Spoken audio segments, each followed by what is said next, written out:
Olá, hidrogênio! Seja bem-vindo, seja bem-vinda a mais uma aula da série O que os cursinhos não trabalham. Nessa aula, eu, Prof. Selma, vou trabalhar com você a habilidade 7 da matriz de referência de ciências da natureza. Essa habilidade que é incrível, é uma habilidade que tem tudo a ver aí com um estudante do século 21 bem posicionado, crítico com relação ao conhecimento que recebe e é o que a questão do Enem vai te cobrar lá no dia da prova, em novembro. Então fica comigo nesse vídeo e vem aprender mais sobre a habilidade 7. Eu também vou resolver algumas questões na prática com você. E eu espero que você fique aí até o final. Deixa o seu like agora nesse vídeo para já motivar e impulsionar, fazer com que esse vídeo chegue a mais pessoas e motive o nosso trabalho dos profs aí do Enem Fora da Caixa para continuar te entregando esse conteúdo de altíssima qualidade e gratuito no único curso de Ciências da Natureza do Brasil que prepara a partir da matriz de referência das habilidades e competências do Enem para a prova de natureza. Então, bora lá, vem comigo e vamos começar aí a nossa aula. Então, como eu já mencionei, eu sou a Prof. Selma, sou a prof de Química do Enem Fora da Caixa, trabalho junto aí com o Prof. Freza de Física e o professor Vitor de Biologia, nesse projeto de ensinar para a prova de natureza do Enem a partir da matriz de habilidades e competências, que é a referência da prova do Enem. Se você também ainda não nos segue lá no Instagram, segue a gente, porque diariamente tem muito conteúdo, tem stories onde nós, profs, compartilhamos o nosso conhecimento e também tem a divulgação dessas aulas gratuitas aqui no YouTube que acontecem semanalmente, trabalhando cada uma das habilidades da matriz. A habilidade 7 que eu escolhi para trabalhar hoje com vocês é uma habilidade que aparece muito na prova de natureza do Enem. Geralmente aparece aí mais do que uma vez, porque é uma habilidade que não está relacionada de fato com um único tipo de objeto de conhecimento, que objeto de conhecimento é o conteúdo. Então, ela é uma habilidade que não está relacionada a um único objeto de conhecimento, a um único conteúdo. Ela pode aparecer dentro da química, da física ou da biologia, que é a prova de ciências da natureza. A habilidade 7 está dentro da competência 2, que fala sobre aplicar tecnologias associadas às ciências naturais em diferentes contextos.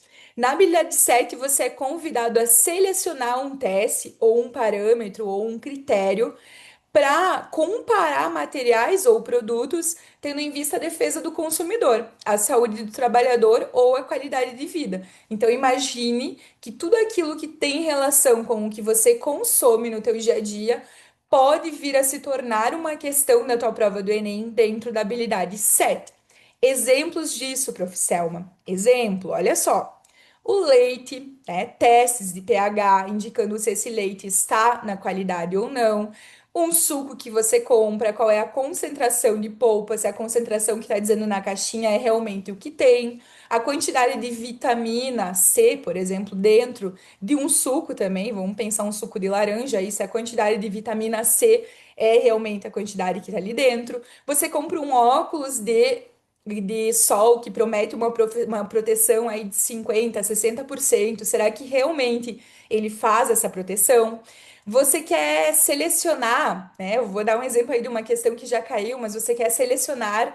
Você é um colecionador e você está em busca de moedas de cobre e você recebe de uma outra pessoa diferentes moedas. Como que você vai fazer para selecionar quais são de cobre ou não? Então, qual é o conceito de química, de física ou de biologia que você vai usar para fazer esses testes ou parâmetros de controle? Então, perceba que para você conseguir selecionar um teste, ou um parâmetro de controle, ou um critério, você é convidado a fazer uma análise crítica a partir de um padrão, a partir de um padrão. Então, geralmente, as questões que caem dentro da habilidade 7 não vão ser questões tão simples. Não vão ser questões aí tão simples e que não e que estão aí na faixa mais baixa da proficiência, da TRI. Então são questões que geralmente vêm aí com uma proficiência mais alta, a partir de 550, a partir de 540, questões aí que você realmente é convidado a ser um crítico, a fazer uma análise, a fazer um teste, a escolher um parâmetro para fazer essas análises, critérios de procedimentos, de produtos, isso dentro da química, da física ou da biologia. Então, nós temos duas coisas aqui que você já pode anotar aí a respeito da habilidade 7, que ela não é de um único objeto de conhecimento, então não vai ser só de química, só de física ou só de biologia, como acontece com outras habilidades da matriz, que podem sim estar relacionadas mais à física, mais à química ou mais à biologia. Se você acompanha as nossas outras aulas aí do canal, você provavelmente viu que tem habilidades nesse sentido. E outra grande curiosidade sobre a habilidade 7 é que as questões não vão ser questões tão fáceis. E desse modo, então, nós vamos começar aí analisando questões. É dessa maneira que eu vou trabalhar contigo aí essa aula sobre habilidade 7. Então, essa primeira questão é um método de resolução que a gente ensina dentro do nosso curso Enem Fora da Caixa, que está aí, inclusive, com as matrículas abertas. Nessa primeira questão, nós sempre começamos aí a resolução pelo comando da questão. Então, nós vamos começar aqui pelo comando nesse aparelho. Qual é o aparelho? Volta lá para o texto base, você vai ver que o aparelho é as centrífugas.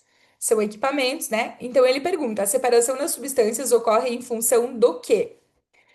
Quando você se prepara para o Enem, você vai estudar os métodos de separação, sempre pensando qual é a propriedade que está envolvida. Porque nós temos habilidades que, inclusive, trabalham propriedades químicas e físicas. Então, a gente sempre está sendo direcionado, quando a gente se prepara a partir da matriz, de uma maneira totalmente diferente. A gente não estuda o conteúdo só pelo conteúdo.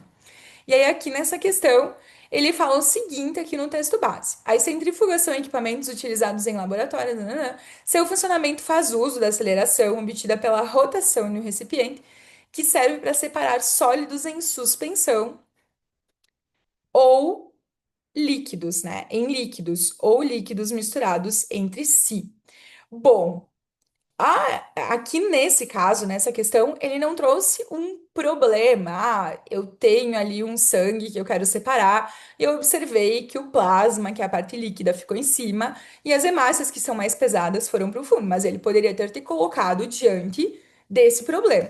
Então, ele trouxe de uma maneira geral, dizendo que as centrífugas são utilizadas para laboratórios, clínicas e indústrias, para fazer parâmetros de controle, inclusive. Então, está dentro da habilidade 7. E ele falou como que funciona o método da separação. Ele diz que são sólidos em suspensão. Então, a palavrinha suspensão, ela tem tudo a ver com densidade. Aquilo que está em suspensão no início, então, se eu pegar uma água barrenta, eu vou ter sólidos aqui no início em suspensão, e com o passar do tempo, esses sólidos que são mais pesados, eles vão acabar se depositando no fundo, mais pesados ou mais densos. Então, a centrifugação ela funciona a partir do conceito de densidade ou conceito de diferença de massa. Essas duas palavras eu quero que você anote porque elas são sinônimos de todas as questões que tiverem o método centrifugação no Enem. Sempre que aparecer centrifugação, você tem que lembrar que a tua resposta vai estar relacionada ou com densidade ou com diferença de massa, ok? Então, a separação vai ocorrer em função das diferentes densidades das substâncias presentes. Parâmetro dessa questão aí, ó, é a mais fácil que eu selecionei e ela já começou em 550. Para você ver que realmente aí nós temos questões de que já começam em 550 de proficiência. A segunda questão que eu selecionei é uma questão que fala sobre carregador ou pilhas, pilhas recarregáveis. Então tem tudo a ver também aí com a defesa do consumidor, ó. Vamos lá para o comando da questão. Teoricamente, para que um carregador seja ao mesmo tempo eficiente. Ó, eu preciso selecionar um carregador. Ah, eu estou sendo convidado a selecionar alguma coisa. Ele precisa ser eficiente e ter o menor preço. Para que ele tenha isso, a diferença de potencial mínima em volt que ele deve superar é de volta para o texto base e vai lá ver o que está falando. As pilhas recarregáveis, bastante utilizadas atualmente, são formadas por sistemas que atuam como uma célula galvânica, uma pilha, enquanto estão sendo descarregadas, e como célula eletrolítica quando estão sendo recarregadas. Uma pilha é formada por elementos níquel e cádmio, e seu carregador deve fornecer uma diferença de potencial mínima para promover a carga. Quanto maior a diferença de potencial, maior será o seu custo. Considere esses valores aqui. Então, muito bem, se eu tenho uma pilha que tem níquel e cádmio disponível, e os potenciais de redução aqui do níquel é menos 0,23 e do cádmio é menos 0,402, qual é o DDP mínimo que essa pilha gera? Essa é a pergunta. Uma pilha comum, eu juntei níquel e cádmio, qual é o DDP mínimo que ela gera? Sem eu juntar pilhas em série, qual é o DDP mínimo que ela gera, tá? Para essas espécies aqui. Então, você sabe que DDP, diferença de potencial, é igual ao maior, sempre, Prof. Selma, sempre. DDP é sempre o maior menos o menor. Muito bem. Perceba que você tem sinais negativos. Então, quem é o maior? Quem é o maior aqui? Maior, né? Menos 0,23. E menos, aí, ó, menos com menos, 0,402. E menos com menos vai dar mais, né? Hidrogênio. Menos com menos vai dar mais. Então, vai dar menos 0,23 com mais 0,400 e alguma coisa. Qual é o potencial mínimo, então, que essa pilha gera? É? Resolve. Eu quero que você vá resolvendo aí comigo, tá? Vai resolvendo aí comigo. O hidrogênio. Então, menos 0,23 com mais 0,402. O DDP gerado por essa pilha aqui é de 0,172. O DDP mínimo gerado por essa pilha. Então, para um carregador ser eficiente e ter o menor preço, o mínimo que eu preciso é isso aqui. Mínimo, tá? O mínimo. Se eu quiser um carregador melhor, eu vou colocar aí mais pilhas em série, eu vou mudar algumas coisas, vou mudar a diferença de potencial, tá? Vou trabalhar em cima disso. Muito bem. A terceira questão que eu selecionei já está em 597. Nós já estamos aí quase entrando na faixa média de proficiência de questões. E é aquela questão justamente que fala sobre a densidade. Ó, eu vou dar um tempo aí para você responder essa questão, dá um pause, responde e volta já para corrigir aqui comigo, tá joia? Dá um pause, responde e volta para fazer a correção aí junto comigo. Deixa eu só dar um pause aqui, né? Um pause aqui na gravação e já volta aí. Bora lá, então. Com base nos dados obtidos, olha só, a partir desse texto base não verbal. Foi esse aqui o teste que ele fez, tá? Esse aqui foi o teste. Então, com o objetivo de testar a densidade das moedas, ele realizou esse procedimento. Isso aqui tem tudo a ver com a habilidade 7, tá? Então, ele já tinha o peso, a massa dessas moedas aqui, né? A massa dessas moedas, que eram fabricadas supostamente com 100% de cobre. E, sabendo que a densidade do cobre metálico era próxima de 9 gramas por centímetro cúbico, ele fez esse teste aqui de colocar as moedas dentro de uma proveta. O que que você precisa lembrar para desenvolver essa questão? Que a densidade é dada pela massa em gramas dividida ou sobre o volume em ml. ml é igual a centímetro cúbico, ok? É a mesma unidade de medida. Então, densidade é massa sobre o volume. Muito bem, nós já temos a massa aqui de cada uma das moedas, A, B, C e D, e nós vamos agora, a partir dessa análise da proveta, ver qual é o volume deslocado por essas moedas. Então, ele tinha um volume inicial aqui de 5. Quando ele colocou a moeda A, o volume foi para 7. Então, a moeda A tem um volume de 2 ml. Ó, eu vou colocar aqui, 2 ml. 2 ml, ok? A moeda B, que ele colocou em seguida, estava aqui em 7 e foi para 10. Então, de 7 para 10, ela deslocou 3 ml. A moeda C que ele colocou estava no 10 e foi para 12. Deslocou 2 ml também. E a moeda D, que foi a última moeda, estava em 12 e foi para 16. Deslocou 4 ml. Muito bem, a primeira coisa que eu fiz é ver o volume deslocado por cada uma das moedas e agora eu tenho a massa. Então, eu vou fazer aqui a densidade da moeda A é igual à massa dela, que é 26, dividido por 2, que foi o volume que ela deslocou. A densidade aqui vai dar, isso aqui vai dar 13, tá? Só que o cobre tem uma densidade de 9. Então perceba que essa aqui, essa moeda A, já não é de cobre, porque ela tem uma densidade maior do que o cobre. Então já descarta aí as alternativas que falam da moeda A. Vamos para a moeda B. A moeda B, então, vai ser a massa dela, que é 27 dividido pelo volume deslocado, que é 3. 3 vezes 9, né? 27 dividido por 3 aqui vai dar 9 gramas por centímetro cúbico. Perceba que a moeda B, ela é de cobre, ó. Então, eu fico entre a alternativa C e D. Agora, eu vou ter que descobrir se a C ou a D são de cobre. Muito bem, densidade da C, a massa dela é 10 dividido por 2, que foi o volume deslocado. Não, uma densidade muito menor, né? Então, descarta C e marca aí a alternativa B.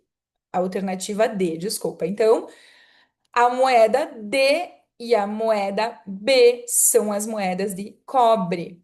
Perceba que eu utilizei o conceito de densidade, tá? Eu já estou aí numa proficiência de 600, mas se eu dominar o conceito de densidade, que inclusive cai nas habilidades 18, habilidade 19, cai em muitas habilidades, eu já mato essa questão aqui.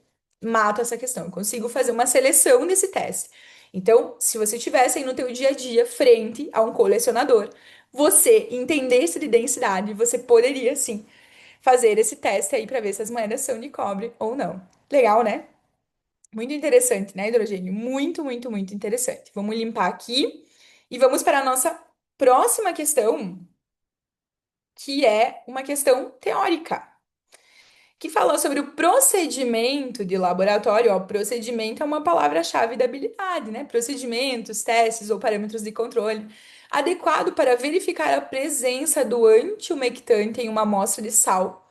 Então, olha só, no sal de cozinha é colocado um antiumectante. O que é um antiumectante? Quando a gente tem aí um dia muito úmido, o sal de cozinha, ele acaba absorvendo muita umidade. E isso já foi questão do Enem, tá? A gente chama essa propriedade do sal, que é o NaCl, absorver umidade de higroscopia. Ele é higroscópico. Anota isso aí, é uma curiosidade bem interessante. Higroscópico. NaCl é uma das substâncias que cai muito na tua prova do Enem. Então, o sal absorve umidade, ele é higroscópico, por isso é colocado o antiumectante. O principal componente do sal de cozinha é o cloreto de sódio, NaCl, mas o produto pode ter o aluminosilicato de sódio em pequenas concentrações. Esse sal é insolúvel em água e age como antiumectante, evitando que o sal de cozinha tenha um aspecto empedrado. Evitando que o sal de cozinha tenha um aspecto empedrado, né? Que ele absorve umidade. Resolve aí essa questão que eu já volto para fazer a correção contigo. Bora lá, então, hidrogênio, vamos fazer a correção nessa questão. Vamos lá, vamos fazer a correção. Olha só, eu tinha anotado aqui, dei o pause e sumiu tudo, né? Então, o procedimento para verificar a presença do antiumectante, né? A presença do antiumectante. E ele falou que o antiumectante é o alumínio de silicato de sódio em pequenas concentrações. Ele falou também que esse sal é insolúvel em água, que age como antiumectante, evitando que o sal de cozinha tenha um aspecto empedrado. Muito bem, o que que você marcou aí? Coloca aí no chat para mim, o que que você marcou nessa questão. Bora, então, a característica desse sal é que ele é insolúvel em água, né? Se eu fizer uma realização do teste de chama, o teste de chama, se você lembrar, o teste de chama, ele é feito quando eu preciso verificar a presença de íons, né? Então, íons, qual íon que aparece no teste de chama? O sódio, que dá uma cor amarelada. Só que se eu fizer o teste de chama, ele vai aparecer amarelo, tanto para o cloreto de sódio quanto para o alumínio silicato de sódio, porque os dois têm sódio. Então, esse aqui já não serve, tá? Medida do pH de uma solução aquosa. Gente, ele não deu nem um dado de pH. pH de sal é algo que, se ele não der nenhum dado, a gente não consegue adivinhar. Você também não é obrigado a saber. Medida da turbidez de uma solução aquosa, ó. Turbidez. Aí você vai precisar lembrar o que que é turbidez. Turbidez vem da palavra turvo. Sabe quando a visão está turva, embaçada? Embaçada? A gente chama turbidez quando a gente faz uma análise de laboratório que, olha só, quando a gente tem algum líquido que ele não deixa a luz passar totalmente por ele, é porque ele está turvo, é porque ele tem pequenas partículas em suspensão. E isso acontece com tudo aquilo que é insolúvel, porque aquilo que se solubiliza vira uma solução. E solução deixa a luz passar, porque as partículas elas não são verificadas por um teste. Então aqui a medida de turbidez vai ser o teste adequado para você estar fazendo com esse sal, porque a única característica que ele falou é a solubilidade ou não desse sal. Só vou continuar aqui, tá? Ensaio da presença de substâncias orgânicas, não, né? Porque o sal é inorgânico. Verificação da presença de cátions monovalentes também, gente. Você não tem a fórmula do alumínio silicato, então você não tem como ver se o cátion é mono ou divalente, ok?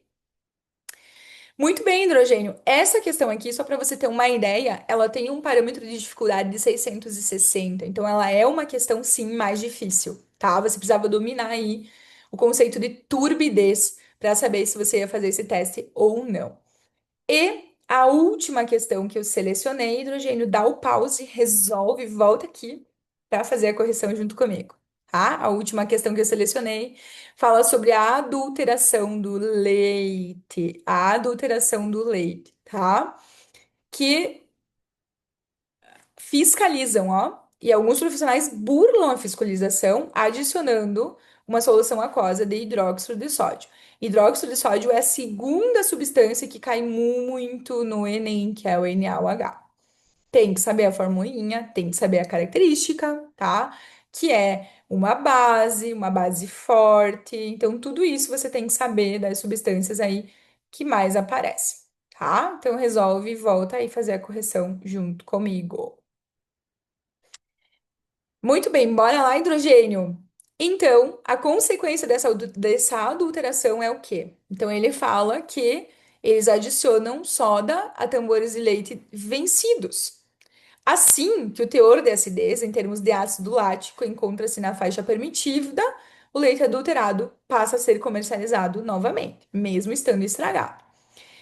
A reação entre a soda e o ácido lático, que é o ácido formado quando o leite vai estragando a partir da fermentação lática do açúcar do leite, pode ser representado por essa equação aqui. Então, eu tenho o ácido lático aqui e eu adiciono soda. O que que acontece? Ácido com base formam sal e água. E o leite volta ao seu pH normal. Tudo isso que eu falei, então, a consequência da adulteração vai ser o quê? Um aumento do pH do leite, ok? Base forte sendo colocada, né? O que que eu tenho? Eu tenho aumento do pH novamente, tá? Como que eles verificam que o leite está estragado? Medindo o pH. A medida de pH é uma medida, um parâmetro, um teste de controle da qualidade do leite. Se o pH ficar baixo, é porque eu tenho, né, ó, teor de acidez, tá? Ele poderia, é porque eu tenho, né? Se o pH fica baixo, então o teor de acidez é porque eu tenho ácido ali no meio, já formou o ácido lático. Ele também poderia cobrar uma questão um pouco mais difícil para você calcular a quantidade de ácido presente, tá? Aí ia cair uma titulação, algo aí mais avançado, e a questão já ia também ser um pouquinho mais difícil. Tá? Mas aqui no caso é só a partir da presença do controle do pH do leite. Colocou uma base, o pH aumenta. Quando ele tá ácido, o pH fica baixo. É menor do que 7, ácido. Maior do que 7, básico. Certo? Muito bem, hidrogênio. Essa foi a nossa aula de habilidade 7. Eu espero que você tenha gostado, que você tenha entendido como a habilidade 7 é cobrada na tua prova do Enem. Enem fora da caixa com as matrículas abertas, vem se tornar nosso hidrogênio, vem trabalhar a partir das habilidades e competências, que é o jeito que a prova cobra de você na prova. Não precisa comprar mais nenhum curso, não é química, física e biologia numa única linguagem, que é a linguagem da prova de ciências da natureza. Tem muito conteúdo, a gente trabalha cada um desses conteúdos, tá? Não tem só aula da habilidade, então nós trabalhamos cada um dos conteúdos que vão te dar toda essa base para você desenvolver as habilidades. Mas, a partir das habilidades, você sabe exatamente como aquele conteúdo é cobrado na sua prova. Nos siga no Instagram e não esquece de deixar aí o seu like nesse vídeo para que nós estejamos aí motivados a entregar ainda mais aulas gratuitas.